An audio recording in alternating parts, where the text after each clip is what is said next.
The artwork that I chose for this art critic video has this prevailing central theme over the years, but its context is quite distinct from many other paintings.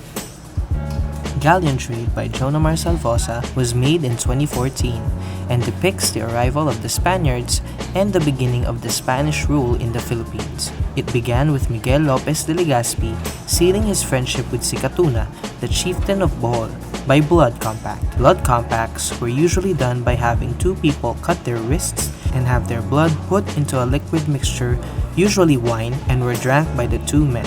The Spaniards would then use Christianity and swords to colonize the Philippines. The early years of Spanish reign was hostile because some of the natives would continue to practice paganism and other forms of indigenous religion even in the presence of other countries such as the Chinese and the Dutch.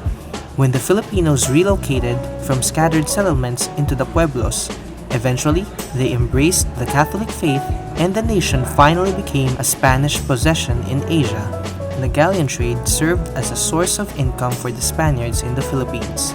Sometime later, Chinese goods that arrived in Manila would be transshipped and sold in Mexico. Looking at the artwork, you'll immediately notice these vibrant colors that's covering the seabed. In fact, it has this foggy, hazy feel to it that make the galleon ships look like they're floating on clouds. Another thing you'll see is a familiar logo. It's the Colegio de Nuestra Señora del Santísimo Rosario, or simply the University of Santo Tomas. This was a product of the first Dominican mission in 1587, when Miguel de Benavides was promoted as Archbishop in Manila in 1601. In a nutshell, it looked like the arrival of the Spanish was a dream to us Filipinos. The way we saw it, we thought they brought something new to the table, like they have something we have dearly needed, like they brought the future. But all of this was just part of a beautiful beginning that never met its alluring end. The painting didn't show how the tide shifted over the course of 333 years, but all of this was something we all dreamt of.